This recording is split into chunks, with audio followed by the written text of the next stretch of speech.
सिर्जना गुरुआमा र जीवन गुरु आर्यनको आवास गृह पुग्छन् र आर्यनलाई सम्झाउन थाल्छन्।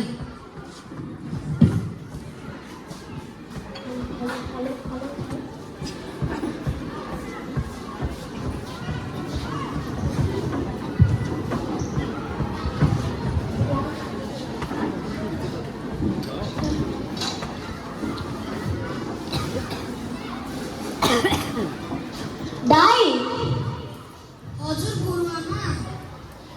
दाई आर्यलाई बोलाइदिनुहोस् न। हुन्छ, तपाईँ यहाँ एकछिन बस्दै गर्नुहोस् ल। हुन्छ। आर्यन, तिम्रो गुरुआमा तिमीलाई भेट्न आउनुभएको छ। हो नि। नमस्ते गुरुआमा। नमस्ते गुरुबा। नमस्ते आर्यन, आऊ तिमी त्यहाँ बस। आर्यन, तिमीसँग के भइरहेको छ सबै कुरा मलाई नराटी भन त। मलाई केही पनि भएको छैन गुरुआमा। भन, तिम्रो साथी रमेशले मलाई सबै कुरा बताइसक्यो। भन न आर्यन, तिमीले भन्यो भने तिम्रो मन हलुका हुनेछ। ल हुन्छ, राम्ररी सुन्नु ल। हुन्छ, निर्धक्कसँग भन। ल, म सानै हुँदादेखि मेरो आमा र बुवा विदेश जानु भएको थियो। म एक्लो भएँ, मेरो मनको कुरा कसलाई पनि पुग्न पाएन। पैसा त पाएँ तर आमा बुवा जस्तो माया पाएन। साथीहरू धेरै पाएँ तर आमा बुवा कहिले पनि पाएन। तिमी एक्लो छैनौ आर्यन, अब हामी सबै छौँ तिमीलाई माया गर्ने। हुन्छ गुरुआमा। आर्यन, यो कुरा त अब म तिमीलाई होस्टेलमा सहयोग गर्नेछु। हुन्छ। हो आर्यन, अब हामी तिमीलाई एक्लोपन महसुस हुन दिँदैनौँ। हुन्छ, सबैलाई धेरै धेरै धन्यवाद मलाई सहयोग गर्नका लागि। हुन्छ आर्यन, त्यसो भए भोलि विद्यालयमा भेटौँला। बाई आर्यन। बाई। ल आर्यन, अब तिमी आफ्नो कोठा जाऊ। हुन्छ, बाई। हुन्छ र उसमा केही सुधार देखिन थाल्छ। तेस्रो चरण, सत्यको पर्दाफास। अघिल्लो दिन भएको निर्णय अनुसार भोलिपल्ट विद्यालयको शिक्षकसँग सबैजना बैठक बस्छन्।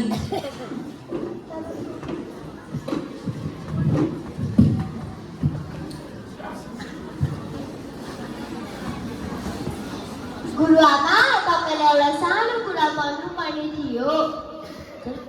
आर्यन नसामा परेको छ र उसलाई मायाको खाँचो छ। मलाई त भर्खर उसको साथी रमेशले भनेको। निकै गम्भीर भएको रहेछ नि। हो, अब त आर्यनका आमा बुबा बोलाएर सल्लाह गर्नुपर्छ। हो, आमा बुबा बोलाउनु नै उत्तम हुन्छ होला। ढिलो किन गर्ने, फोन गरिहालौँ न त। हुन्छ। हेलो, नमस्कार। नमस्कार। म श्रेदय अङ्ग्रेजी विद्यालयको प्रधानाध्यापक बोलेको। मेरो आर्यनलाई के भयो? आर्यन मानसिक रूपमा कमजोर भइरहेको छ। पुनःसम्म पनि परेको छ। लागु पदार्थ पनि सेवन गर्छ र उसलाई आमा बुबाको मायाको पनि खाँचो छ।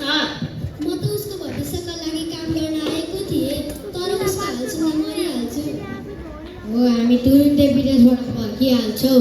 हाम्रो छोराको जीवनभन्दा महत्त्वपूर्ण केही छैन। हुन्छ, धन्यवाद। हामीले उसको आमा बुबालाई त फोन गर्यौँ। अब उहाँहरू आउनुहुन्छ, तर कहिले आउनुहुन्छ त्यतिकैसम्म हामीहरूले पर्खिनुपर्छ। हो, उसका आमा बुबा आएपछि एकचोटि सल्लाह पनि गर्नुपर्छ। हो, त्यसै गर्नु पर्ला। हुन्छ।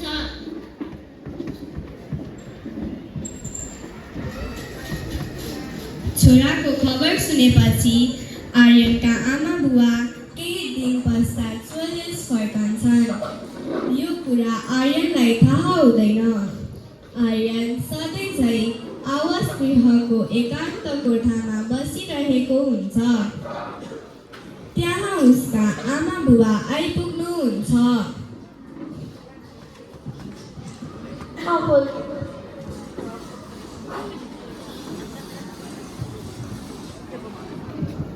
छोरा आर्यन, हामी आयौँ।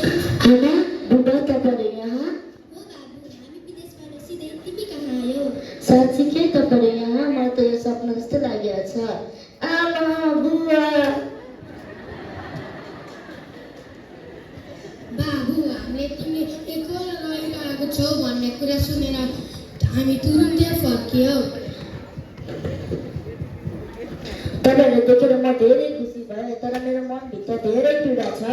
बाबु तिम्रो मनको सबै पीडा हामीलाई बताऊ त। हुन्छ त अब त म सानो हुँदाखेरि तपाईँ गएदेखि म एक्लो भएँ अनि पैसा त पाएँ तर परिवार जस्तै माया पाएन। साथीहरू धेरै पाएँ तर परिवार आमा बुबा जस्तै कहिले पनि पाएन। अबदेखि मैले छोडेर म कहिले पनि नजानु ल। हुन्छ बाबु, हामीलाई त लाग्थ्यो पैसा नै सबैभन्दा ठुलो कुरा हो भनेर, तर होइन रहेछ। हो आर्यन, हामी त तिम्रो भविष्यका लागि विदेश गएका थियौ। हामीलाई थाहा थिएन कि तिमी एक्लो बसिरहेको छौ। हामीलाई माफ गरिदेऊ। हुन्छ बुवा, र अबदेखि कहिले पनि छोडेर नजानु ल। हुन्छ बाबु, अबदेखि हामी तिमीलाई कहिले पनि छोडेर जाँदैनौँ। हुन्छ।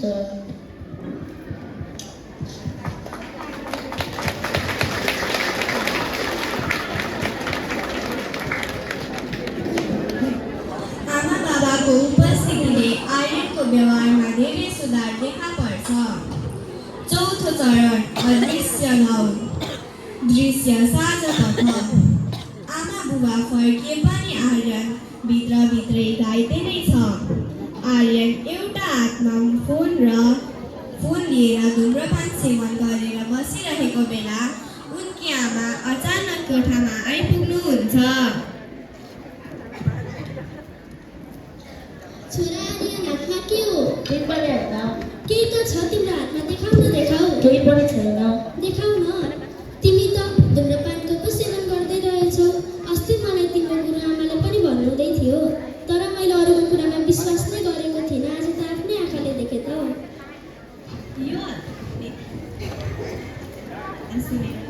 आर्यनका बुबा पनि कोठामा आइपुग्नुहुन्छ। आर्यनकी आमा के को हल्लाउँदैछ? हेर्नुहोस् न, बाबु त धुम्रपानको पो सेवन गर्दैछ त। बाबु, तिमी त धुम्रपानको पो सेवन गर्दै रहेछौ। हामी त तिम्रै लागि विदेश थाकेर नेपाल आएका हौ, तर तिमीले हामीलाई कति धेरै दुःख दिएको। हो बाबु, तिमीले धुम्रपानबाट निक्लिने धेरै ठुलो प्रयास गर्नुपर्छ। हुन्छ, म अब मेरो ठुलोभन्दा ठुलो प्रयास गर्छु अनि म तपाईँलाई कहिले पनि निराश पार्दिन। अबदेखि तिमी हामीलाई कहिले पनि दुःख नदेऊ ल। हुन्छ। अब त्यो खाऊ। हुन्छ बाबा।